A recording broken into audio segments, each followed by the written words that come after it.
at the 26 of the Yellow Jackets. Nolan now looking at 3rd and 1. I think, an Authier will do just fine right here. It'd be a surprise if they did anything else. Authier's got the first down, fights for additional yardage, and gets inside the 15. Wow. Boy, Authier's so big and so strong. Picks up 13 yards. There's a reason why the guy right now with the football, Authier, has not 1, not 2, but 5 Division I offers right now. Wow. This guy, he's special.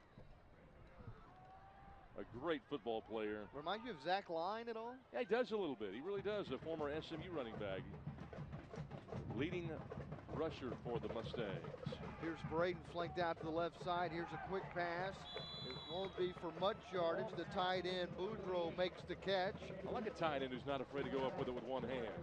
He did snag this. Watch this right here. It's a really nice catch. Just kind of grabbed it and pulled it in.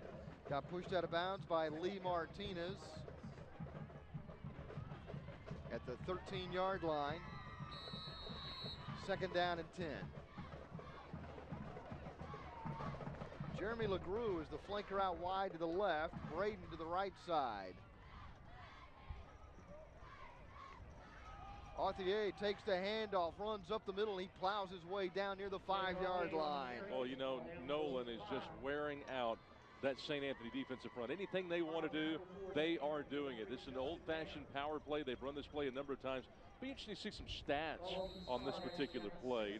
They pull that right guard, and he goes through the left A gap, and they must get 8-9 yards of pop on this thing tonight.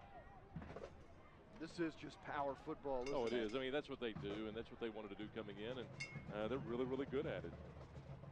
Give it to Authier again, and he is across the goal line for a touchdown. Got wrapped up by Lee Martinez, but not until he crossed the goal line to give Nolan a 27-7 lead with a point after attempt upcoming. Well, you look at Authier, and is a tough load. I mean, you're just not going to be able to bring him down. Even if you try to get him down low, his legs are so strong, he just keeps that balance. Boy, with Authier and Alves, they got some guys that can run the football. And of course, they've got big fullbacks throwing lead blocks, big tight ends helping out on the edge. This is a muscular football team, and they are flexing their muscles tonight, leading St. Anthony 28-7 after Mulestein adds the extra point with 6:59 to play in the first half. Here's another look at Authier powering his way to the end zone. Now you look at it again. It looked like a little bit of a base block there from the guy next to him, Eric Jones, offensive lineman, but Authier gets into the end zone. Nothing fancy, handed off to him, straight ahead running.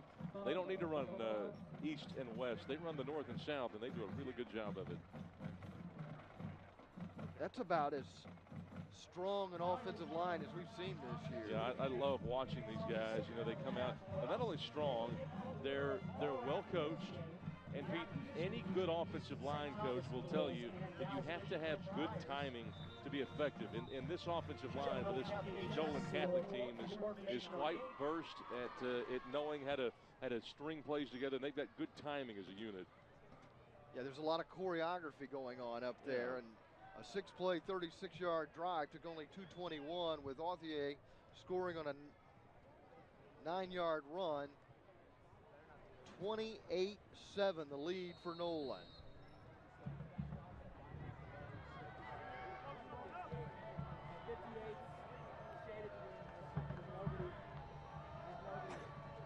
So ready to kick off again is Andrew Reithman. This is his 5th kickoff of the night.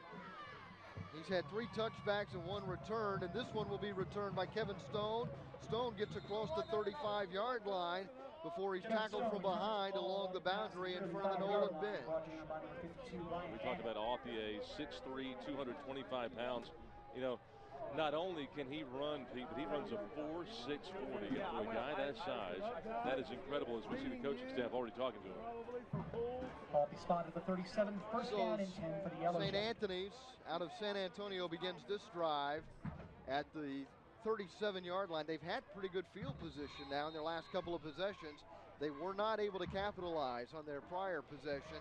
They trail by 21. Yeah, Nolan has realized that they don't need everybody up there close to the line of scrimmage. They've gotten burned a few times on the quick slant. One went for a real long touchdown, the only touchdown they've scored, and so they've made a little bit of an adjustment here.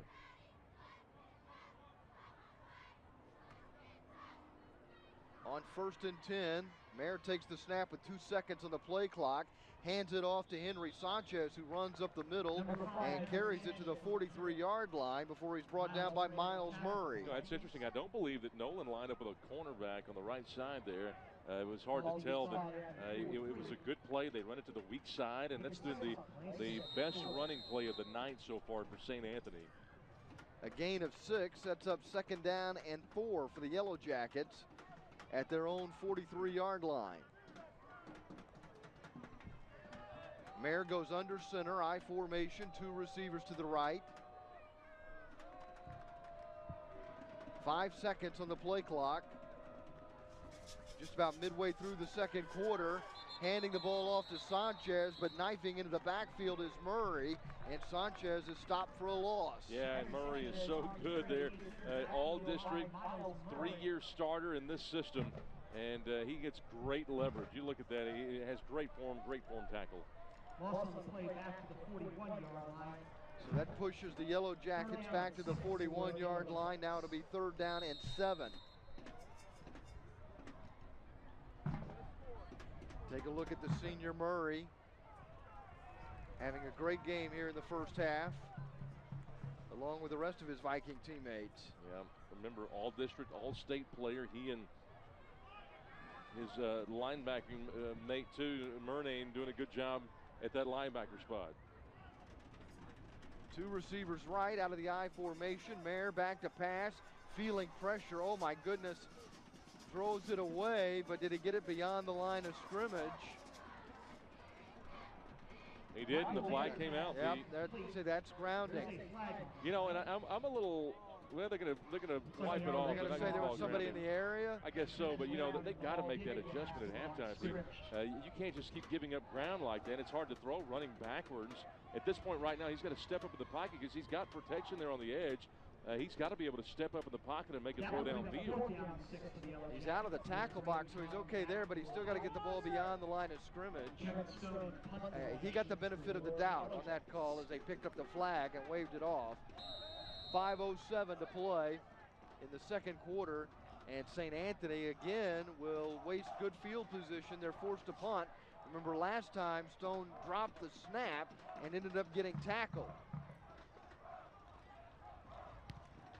This time he's able to boot it away, and it takes a favorable roll for the Yellow Jackets down inside the 20-yard line, down at about the 19.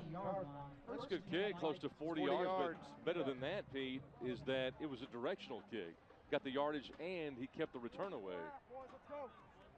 He was just glad to get the kickoff. Yeah, he was. After his last adventure. Well, there's so much pressure from Nolan. They're so quick. You even muff a snap, and you're going to have problems. Well, and that's what happened to him last time. So less than 5 minutes to play in the 2nd quarter. Nolan with a comfortable 21-point lead.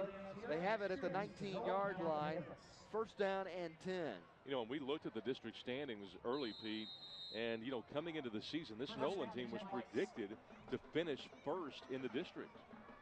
Yeah, and they had that big game with Prestonwood, and they had kind of a surprising loss last week, blew a 14-point lead against Bishop Dunn. As taking the handoff here is Alves, and Alves gets to the 30-yard line, picks up 11, and has a 1st down. Yeah, Alves, you look at how physical he is, and he sees the creases well. They love his vision. Look at that. He's patient, stays behind his block, uses the block not once, but twice. It was a pretty good block out there by Coleman. Lee Martinez making the tackle near the 31-yard line. 1st down and 10.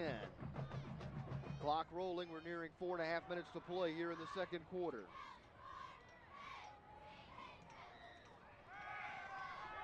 The pass is complete to Braden.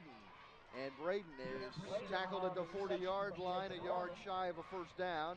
A 9-yard gain on the completion from Walden to Pierce Braden. You know, it's interesting, you know, you're up by 7, and still Walden with a short drop. He goes with the slant, don't necessarily need to do that here. It's just something that they want to do, and now Nolan with a little injury. So a player shaken up, with Nolan leading 28-7, just over 4 minutes to play in the second quarter.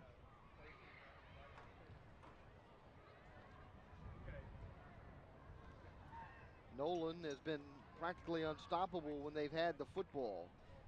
You know, and they are looking for their 5th state championship in their last 6 years.